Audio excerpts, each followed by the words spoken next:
Уважаеми зрители, аз като човек, който се занимава с пантомима, мога да кажа, че тя лично на мен много ми помага в живота. С нея си изкарвам прехраната и често си спестявам и някои разходи от дома. Ето така, например, вече втора година лъже жена ми, че терасата ни е остъклена. Но нека оставим личният ми живот на страна и ви представя жената, за която хиляди мъже мечтаят да не е в леглото им. Баба Вуна!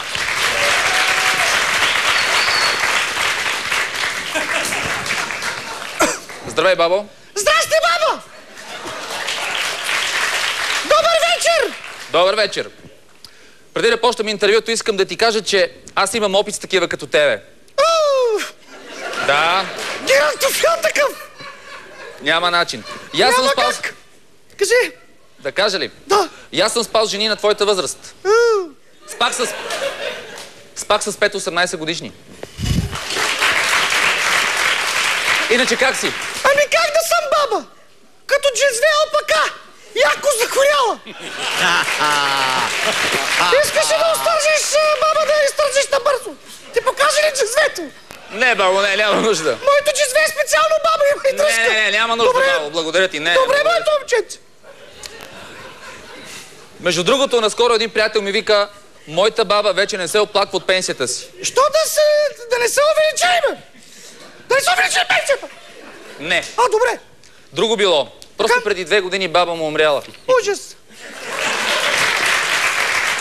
Така ли си отишла с ухрена? Така е. Ужас. А на тебе, Вуно, в тия времена на криза, стига ли ти пенсията? Как ще ми стига, бе, чадо? Ма баба е предприемчива. Наскоро се снимах дебичу с гола. Грозна гледка, да знаеш.